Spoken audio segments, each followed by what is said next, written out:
তোরা যারা 20 লাখ টাকা দিয়ে এই যে প্রশ্ন ফাঁস করিয়া তারপর শিক্ষক হওয়ার পরে তোরা কি করবো? আমার তো মনে হয় যে তোরা শালা ইটও চুরি হয়ে লিয়ে যাবো। তোরা ওই যে স্কুলের যে কমোডগুলো থাকবি ওগুলো তোরা চুরি হয়ে লিয়ে যা, নিজে ঘরে ঘরে লাগাবো। কারণ তোরা এই 20 লাখ টাকা চাকরি লিবে লেগে পারছো, তার মানে এই 20 লাখ টাকা তোরা তোলার লেগে তোরা আরো কত কি করবার লেগে পারিস। এই দেশের 12টা বাজানোর লেগে তোরাই যথেষ্ট। যেখান থেকে মানুষ গড়ার কারিগর তোরা, অথচ তোরা এই মানুষ গড়ার কারিগর হচ্ছে কিভাবে? বাটপারি কইয়া। তোকারে যোগ্যতা নাই রে। তোরা এই সারা জীবনে এত কষ্ট করে পড়াশোনা কিসের লাগে করছিল?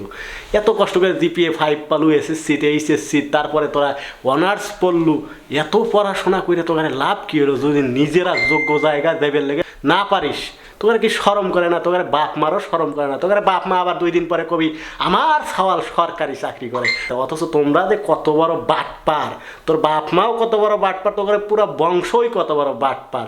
এই বাটপারি করে করে 2 দিন পরে তোরা ঘুষখোর, সুদখোর, আরও যত খোর আছে সব কিছু তোরাও